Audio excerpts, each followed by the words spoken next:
Hello, hello, hello guys, mga igan, mga best friend, mga bossing. Kamusta po kayo? Magandang buhay po sa inyong lahat. Okay po, tuloy na po tayo.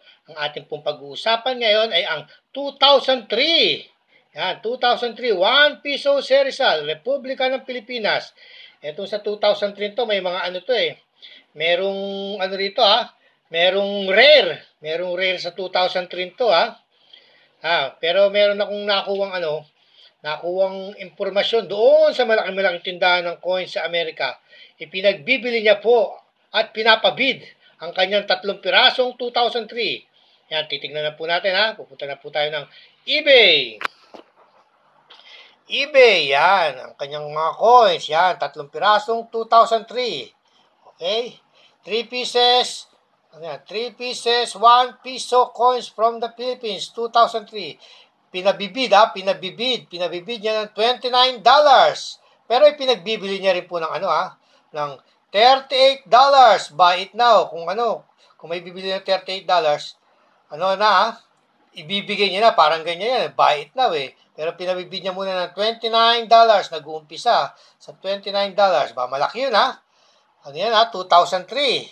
Titingnan naman natin kung sino yung seller.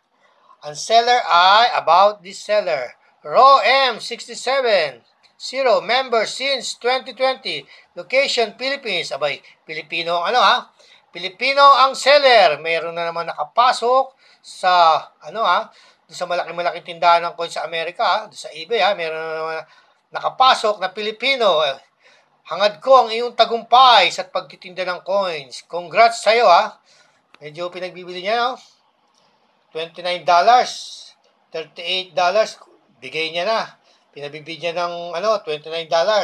Pero may katwiran rin siya para ibenta ng ganung kalaking halaga ang 2003 kasi dito, titingnan po natin doon sa Numista, may record dito eh. Ang 2003, magnetic po yan Ito, magnetic to eh. 2003, pero merong non-magnetic na 2003 Ito, 10% lang Tapos, sabay, ito, merong rare. Merong rare na kung saan madalang talaga, 2003. 0.3%. Ayan, frosted. 2003, ayan. Ayan ang kanyang kanyang mga dahilan para ipagbili ng ganong kalaki ang kanyang 2003 na mga coins. Baka frosted to mga to. Kaya lang, hindi naman naka-indicate kung ano itong mga coins niya eh. Pero parang mga magnetic to. Basta nakalagay lang, 3 pieces, 1 piso coins from the Philippines, 2003. Yan, pinabibid niya ng $29 at $38. Bigay niya na sa $38.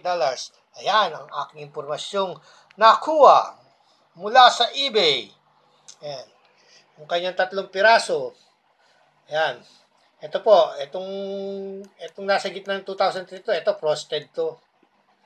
Pero non-magnetic tong magnetic to lahat eh. Itong tatlong to eh. Kukuha tayo ng ng magnet. Wala ko ng magnet para ayun, nawala na. Naligaw na. Kukuha tayo ng magnet. Mga magnetic to eh. Itong isa hindi siya magnetic Bali, ito ang frosted yan frosted.